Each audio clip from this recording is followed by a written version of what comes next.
on the 25th of December called Christmas. What is it really about? Can Muslims and Christians and others partake in it or not? So the first thing, before we get into opinions and things, let's look at some historic facts. Where did the 25th of December come from? Was this a day that biblically Jesus was born? That is not the case. That is not the case.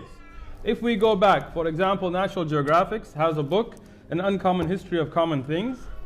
And if you look at any of the research that we have seen, whether it's on the internet or in books about Christmas, they write that Christmas was not a part of the Christian faith.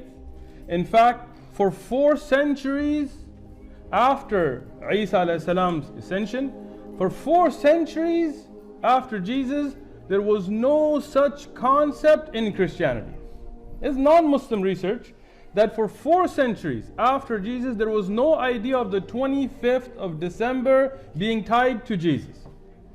So in fact, if we look in the Bible, in the New Testament, in the Old Testament, if you look at historic documentation, it's proven that the 25th of December has absolutely nothing to do with the birth of Jesus. Nothing. Not a shred of evidence that shows that Jesus was born on the 25th of December. In fact, it was not until Pope Julius I, he chose the date. And why? To appease the pagans for a festival that had for Saturnalia, which was to celebrate Saturn, the sun god. This was a festival, Saturnalia, that they had in pagan Rome from before Christianity even reached Rome.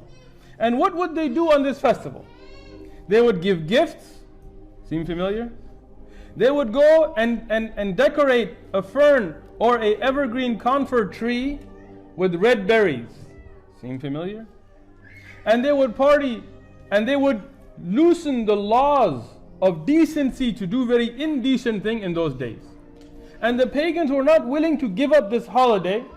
So Pope Julius I, 400 years after Jesus, he came up with the idea to take this pagan holiday and bring it into the Christian religion.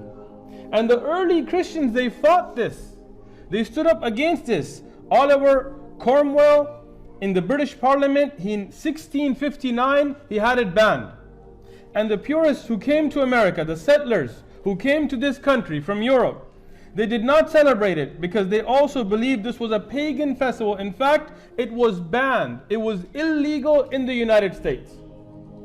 When the pilgrims came here, the purists who wanted to follow the Christian religion properly, they banned Christmas. You can Google and see pictures of those scans that you can find of old postings that used to be posted saying that this is not allowed in this country, and at that time what was going to be America, because it's a pagan festival.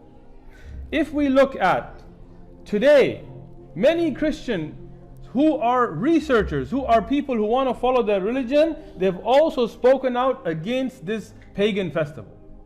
If we look at Santa Claus, who's now called Santa, and if you switch a few letters, it'll be Satan. If you look at Santa Claus, there was no such tradition tied to Christmas. Saint Nicholas had nothing to do with Christmas. They just took a man and they took a Nordic pagan legend about a man who would come in green until Coca-Cola made him red. And they made this tradition from nowhere, from pagan festivals. So how can true Christians or Jews or Muslims celebrate a pagan festival that has absolutely nothing to do with Jesus? He's not the reason for the season.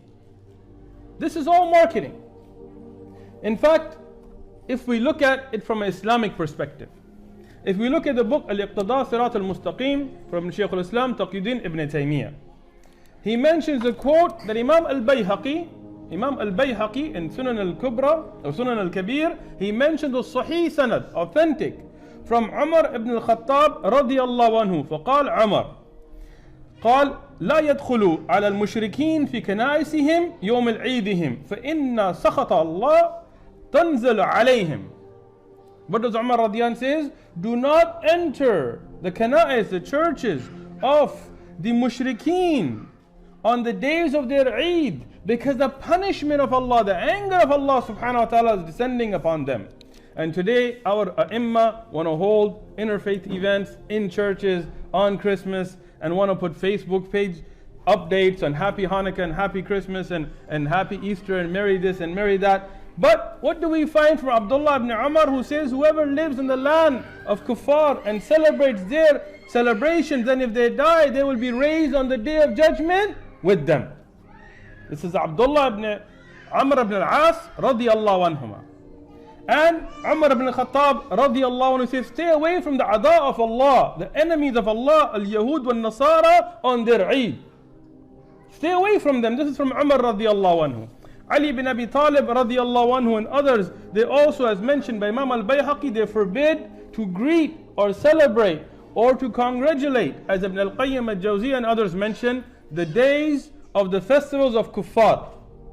Now some people say, oh, but there's a difference of opinion. Tayyib, I gave you the opinion of Umar, of Abdullah ibn Amr ibn al-As, of Ali ibn Abi Talib, and of these Sahaba, and of Shaykh al-Islam, Taqiyuddin ibn Taymiyyah, Ibn al-Qayyim, whose opinion is going to contradict them? Find me a single Sahabi, Rasulullah sallallahu alaihi wasallam. Did he celebrate them? Did he congratulate them? There were Yahud and Nasara there. Did he participate in them? No. A single Sahabi. No, we only have mana, forbidden. So Rasulullah sallallahu alaihi wasallam said to the opposite of them. And then we have from Sahaba clear indications. And from the amazing scholars of Islam.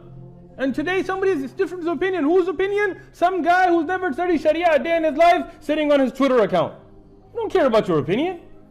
Bring us from the Kitab of Allah. Bring us from the Sahih Ahadith of Rasulullah sallallahu alaihi wasallam. Bring us from the Aqwal of Sahaba or the great Ai-Imma of Islam, Abu Hanifa, or Shafi'i, Malik, Ahmad, Ibn Taymiyyah, Ibn al-Qayyim, Ibn Rajab. Some of those Ai-Imma, you have nothing. So there is no difference of opinion. It is not permissible for Muslims to participate in them, in these kind of celebration, or greet people on them. This is something known by consensus of this ummah. Jazakumullahu khairan.